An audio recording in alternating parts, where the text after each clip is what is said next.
नमस्कार मित्रांनो, मागच्या लेक्चरमध्ये आपण फोटो इलेक्ट्रिक इफेक्टबद्दल डिस्कशन केलं होतं. आज आपण बघतोय स्कॅटरिंग ऑफ एक्स-रे. मित्रांनो, एक्स-रे बद्दल आपल्या सर्वांना माहिती आहे. एक्स-रे कशासाठी वापरत असतो आपण? समजा आपल्याला काही ठिकाणी आपल्या हाडामध्ये फ्रॅक्चर झालं तर ते फ्रॅक्चर कुठल्या ठिकाणी झालं, किती प्रमाणात झालं आहे ते शोधून काढण्यासाठी आपण काय करत असतो? ऑर्थोपेडिक सर्जनकडे जातो. सर्वात प्रथम तो काय करत असतो? त्या ब्रेकेज झालेल्या पार्टवर एक्स-रे इन्सिडेंट करतो आणि त्या एक्स-रेच्या माध्यमातून आपल्याला काय दिसत असतं? त्या हाडामध्ये किती प्रमाणात क्रॅक गेलेला आहे ते एक्स-रे आपल्या शरीराच्या आत ट्रान्सपरंट किंवा आत आपल्या शरीरातून ट्रान्समिट होतात आणि आपल्याला एक्स-रे इमेज मिळत असते. मित्रांनो, समजा असे हे जे एक्स-रे आहे, हे एक्स-रे समजा आपण एखाद्या ऑब्जेक्टवर इन्सिडेंट केले तर त्यांचं काय होणार आहे? त्याच्यातून स्कॅटरिंग म्हणजे परिवर्तन होणार. बघा, हा एखादा एक ऑब्जेक्ट आहे मित्रांनो, ठीक आहे. आणि या ऑब्जेक्टवर आपण काय इन्सिडेंट केला आहे? एक्स-रे इन्सिडेंट केला आहे. मग हा इन्सिडेंट झालेला एक्स-रे कशावर आदळणार आहे? ऑब्जेक्टवर आदळणार. ऑब्जेक्टवर आदळलं की तो त्या ठिकाणी काय होणार आहे? त्याच्यातून ऑब्जेक्टवरून तो परावर्तित होणार आहे. परावर्तित म्हणजे काय? रिफ्लेक्ट होणार, म्हणजेच काय होणार आहे? स्कॅटर होणार. ओके. मग आता बघा, हा इन्सिडेंट एक्स-रे होता जो आपण कशावर इन्सिडेंट केलाय? ऑब्जेक्टवर, एखाद्या वस्तूवर. त्या वस्तूवर तो एक्स-रे आदळतो आणि त्याचं त्या ठिकाणी स्कॅटरिंग होतं. हा जो परावर्तित झालेला आहे त्याला आपण काय म्हणणार? Scattered X-ray. मग हे जे स्कॅटरिंग होतं हे किती पद्धतीने होतं ते आपल्याला बघायचं आहे. मित्रांनो, सपोज हा जो इन्सिडेंट एक्स-रे आहे, हा इन्सिडेंट एक्स-रे आणि हा आहे स्कॅटर्ड एक्स-रे. दोन पद्धतीने एक्स-रेचं स्कॅटरिंग होतं. पहिली जी पद्धत आहे त्याला म्हणतात, पहिलेचे जे एक्स-रेचं स्कॅटरिंग आहे त्याला आपण म्हणतो थॉम्सन स्कॅटरिंग. थॉम्सन या सायंटिस्टने या स्कॅटरिंग बद्दल डिटेल स्टडी केलाय म्हणून त्याला आपण काय म्हणतो? Thomson scattering. आणि त्यालाच दुसरं नाव काय आहे? Coherent scattering. काय होतं या स्कॅटरिंगमध्ये? इन्सिडेंट एक्स-रेची वेवलेंथ आणि स्कॅटर्ड एक्स-रेची वेवलेंथ या दोघं कशा असणार आहेत? सारख्या असणार आहे. सर्वप्रथम वेवलेंथ म्हणजे काय ते बघू. बघा, आता सपोज ही आपली काय आहे? वेव. याला आपण क्रेस्ट म्हणतो आणि याला काय म्हणतो? ड्रग्स म्हणतो.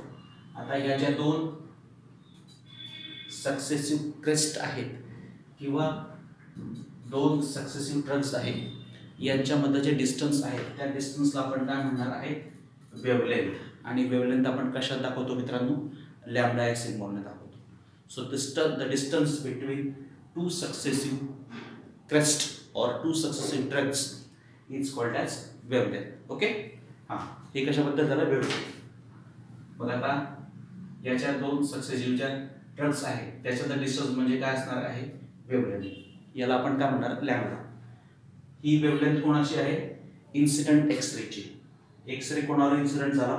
ऑब्जेक्टवर. आणि तो काय झाला? स्कॅटर्ड. स्कॅटर्ड झालेला जो एक्स-रे आहे त्याच्यामध्ये सुद्धा जी वेवलेंथ आहे त्याची व्हॅल्यू कशी असणार आहे? सारखी असणार आहे. अशा पद्धतीचं जे स्कॅटरिंग होतं मित्रांनो, त्या स्कॅटरिंगला आपण काय म्हणणार आहे? थॉम्सन स्कॅटरिंग किंवा कोहेरेंट स्कॅटरिंग. ओके. काय होतं याच्यामध्ये? थॉम्सन स्कॅटरिंग, ज्यालाच आपण कोहेरेंट स्कॅटरिंग, त्याच्यामध्ये काय होतं? Incident and scattered X-ray both have same wavelength. Incident X-ray आणि स्कॅटर्ड झालेला एक्स-रे या दोघांची वेवलेंथ कशी आहे? सारखी आहे. याला कोणतं स्कॅटरिंग म्हणणार आपण? Thomson scattering. दुसरं जे स्कॅटरिंग आहे मित्रांनो त्याला कॉम्प्टन स्कॅटरिंग म्हणतात. ते कशा पद्धतीचं होतं? त्याच्यामध्ये काय होतं ते आपण बघूया. दुसरं जे एक्स-रेचं स्कॅटरिंग आहे त्या स्कॅटरिंगला आपण काय म्हणते? कॉम्प्टन स्कॅटरिंग किंवा इनकोहेरेंट स्कॅटरिंग. आपण जर ही डायग्राम व्यवस्थित बघितली तर हा आहे आपला इन्सिडेंट एक्स-रे आणि हा आहे आपला स्कॅटर्ड एक्स-रे. इन्सिडेंट एक्स-रेची वेवलेंथ आणि स्कॅटर्ड एक्स-रेची वेवलेंथ सारख्या दिसत आहेत का? तर नाही. स्कॅटर्ड झालेला जो एक्स-रे त्याची वेवलेंथ कशी आहे? जास्त आहे. इन्सिडेंट झालेल्या एक्स-रेची वेवलेंथ कशी आहे?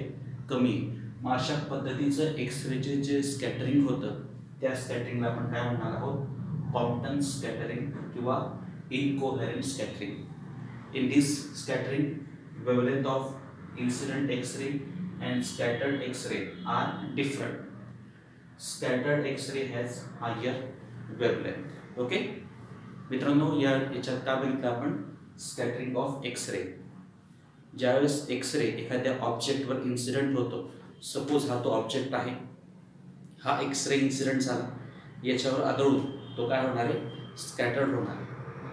दोन पद्धतीचं स्कॅटरिंग होतं. पहिले थॉम्सन स्कॅटरिंग, त्याच्यामध्ये इन्सिडंट एक्सरे आणि स्कॅटर्ड एक्सरे याची वेवलेंथ कशी आहे, सारखी आहे, त्याला आपण कोहेरंट स्कॅटरिंग म्हणतो. दुसरं कोणतं आहे तर कॉम्प्टन स्कॅटरिंग. हा ऑब्जेक्ट आहे, याच्यावर हा एक्सरे इन्सिडेंट झाला आणि हा स्कॅटर्ड झाला, तर याच्यामध्ये इन्सिडंट एक्सरेची वेवलेंथ आणि स्कॅटर्ड एक्सरेची वेवलेंथ ही वेगळी आहे. स्कॅटर्ड एक्सरेची वेवलेंथ जास्त आहे कोणापेक्षा, इन्सिडंट एक्सरेपेक्षा. ओके, हे का होतं, कशामुळे होतं ते बघणं म्हणजेच काय तर कॉम्प्टन इफेक्ट्स. आता आपण बघतोय कॉम्प्टन इफेक्ट.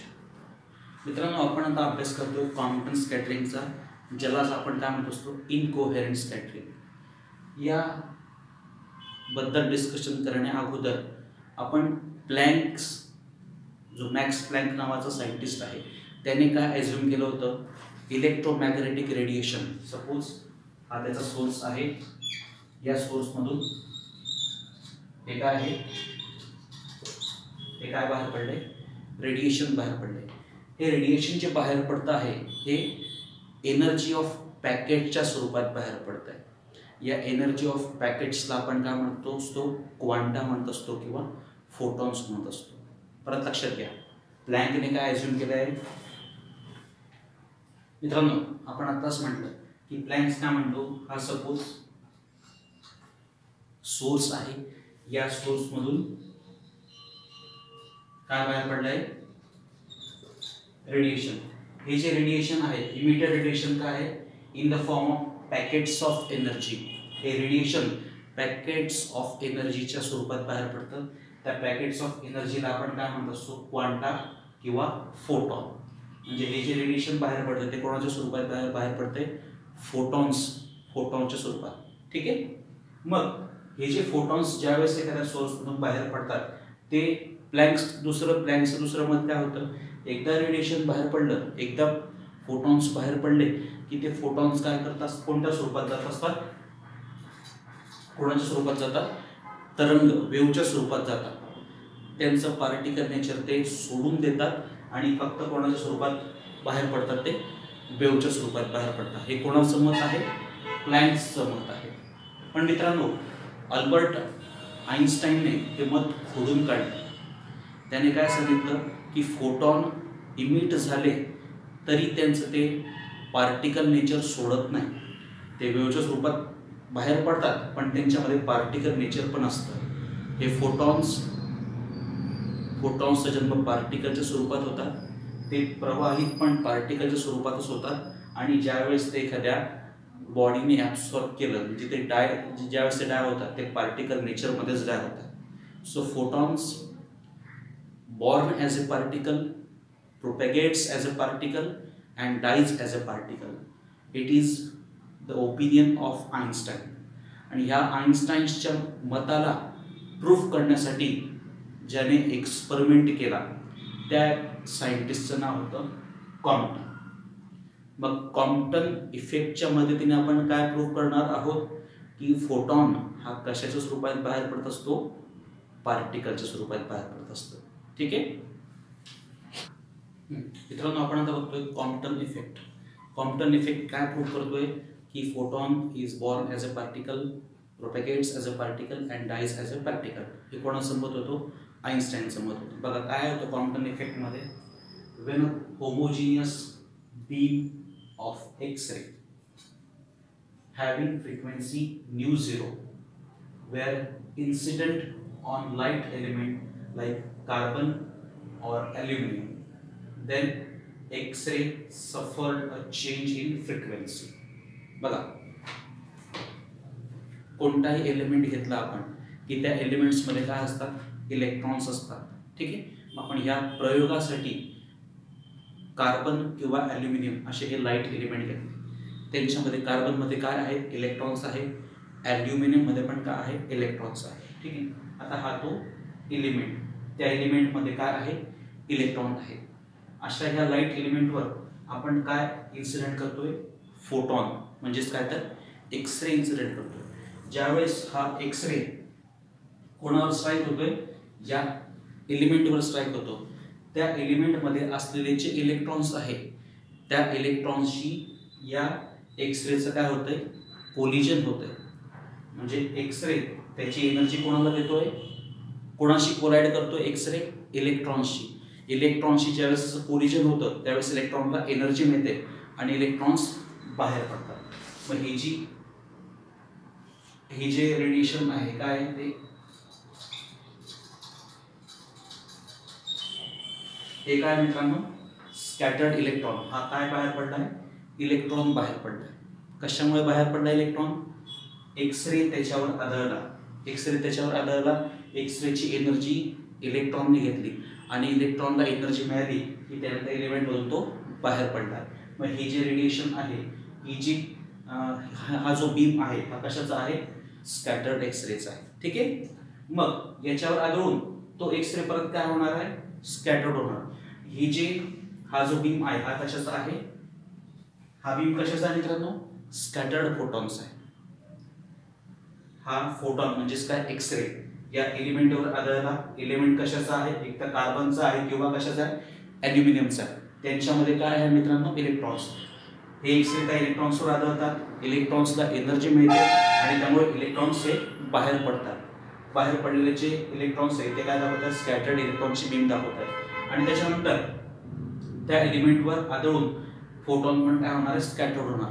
पण मित्रांनो, हा जो स्कॅटर्ड झालेला जो फोटॉन आहे त्याची एनर्जी काय होते, कमी होते.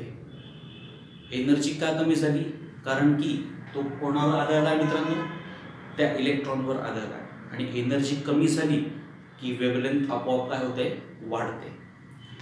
मग हा तो एलिमेंट आहे कार्बनचा किंवा ॲल्युमिनियमचा. याच्यावर आपण काय इन्सिडेंट केला आहे, एक्सरे म्हणजे फोटॉन. ही त्याची वेव्हलेंथ आहे. ठीक आहे. हा एक्सरे कोणावर आढळतोय, या एलिमेंटवर आढळतोय. त्याच्यातले इलेक्ट्रॉन्स जे आहेत ते एक्सरेशी कोलाइड करतात, एक्सरेकडनं एनर्जी घेतात आणि इलेक्ट्रॉन्स बाहेर पडतात. इलेक्ट्रॉन्स बाहेर पडताना जी बीम बाहेर पडते, जी वेव्हलेंथ बाहेर पडते, त्याची जी वेव्हलेंथ आहे ही वेव्हलेंथ आणि याची वेव्हलेंथ कशी असणार आहे, सारखी असणार आहे. कोणाची, स्कॅटर्ड इलेक्ट्रॉनची.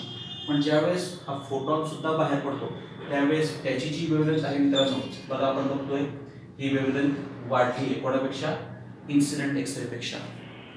वेव्हलेंथ वाढली म्हणजे एनर्जी काय होते, कमी होते. एनर्जी कशामुळे कमी झाली, कारण की तो कोणाशी कोलाइड झालाय, इलेक्ट्रॉनशी कोलाइड झाला. इलेक्ट्रॉनशी कोलाइड झाल्यामुळे त्याची एनर्जी कमी झाली आणि वेव्हलेंथ ही वाढली आहे. मग हे वेव्हलेंथ वाढण्याचं जो इफेक्ट आहे त्या इफेक्टला आपण काय म्हणणार आहे मित्रांनो, कॉम्प्टन इफेक्ट म्हणणार आहे. ठीक आहे. सो हे जे स्कॅटर्ड बीम आहेत, किती बीम दिसते तुम्हाला, हा एक आणि हा दुसरा.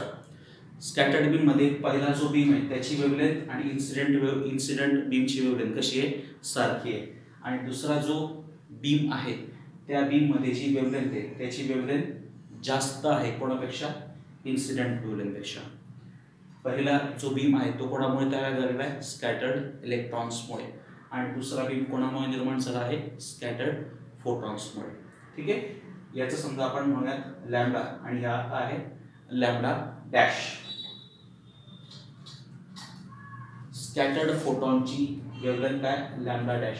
आणि स्कॅटर्ड इलेक्ट्रॉनची वेव्हलेंथ काय, लॅम्बडा. या दोघांमधलं जे डिफरन्स आहे मित्रांनो, कोणाची व्हॅल्यू जास्त असणार आहे, लॅम्बडा डॅशची व्हॅल्यू जास्त असणार आहे. ठीक आहे. मग या दोघांमधलं जे डिफरन्स आहे त्याला आपण म्हणणार आहोत, काय म्हणणार आहोत, डेल लॅम्बडा. आता हा डेल लॅम्बडा कुठल्या फॉर्म्युल्याला कॅल्क्युलेट करतात ते आपण बघूयात.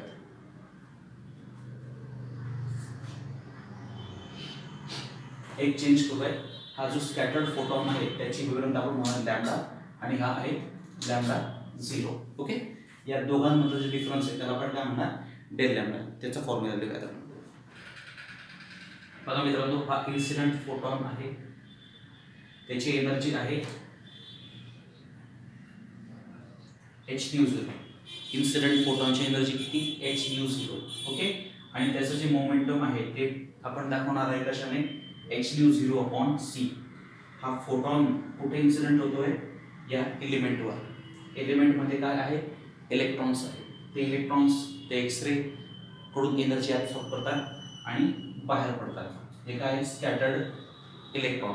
हा जो स्कॅटर्ड इलेक्ट्रॉन निर्माण झालेला जो बीम आहे तो एक्स एक्सिसशी हा फाय इतका अँगल तयार करत आहे आणि जो फोटॉन बाहेर पडतो आहे त्याचं आणि एक्स एक्सिसशी जे अँगल आहे ते किती आहे थीटा आहे. हा काय आहे वाय एक्सिस. हा जो आपला इन्सिडेंट फोटॉन आहे मित्रांनो त्याची वेव्हलेंथ आपण काय सांगितली आहे λ0. स्कॅटर्ड इलेक्ट्रॉनची वेव्हलेंथ आणि इन्सिडेंट फोटॉनची वेव्हलेंथ कशी आहे सारखी आहे. फक्त जो स्कॅटर्ड फोटॉन आहे त्याची वेव्हलेंथ आपण काय दाखवली मित्रांनो लॅम्बडा. मग स्कॅटर्ड फोटॉनची वेव्हलेंथ कशी आहे जास्त आहे. So scattered wavelength of scattered photon minus wavelength of incident radiation यांचा जो डिफरन्स आहे त्याला आपण काय म्हणणार आहे डेल लॅम्बडा. ते मोजण्याचा फॉर्म्युला काय आहे h/m0c × 1 - cos θ. इथं h म्हणजे काय प्लँक्स कॉन्स्टंट. h म्हणजे काय आहे प्लँक्स कॉन्स्टंट. m0 म्हणजे काय तर जो इलेक्ट्रॉन आहे त्या इलेक्ट्रॉनचं रेस्ट मास आहे. त्या इलेक्ट्रॉनचं काय रेस्ट मास. आणि c म्हणजे काय तर स्पीड ऑफ लाईट. एक्सरेचा जो स्पीड आहे तो आहे.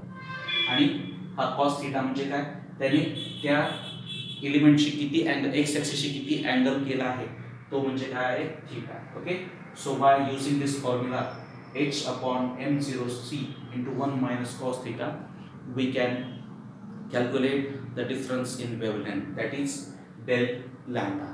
Okay, so friends, this is all about Compton's effect. Thank you.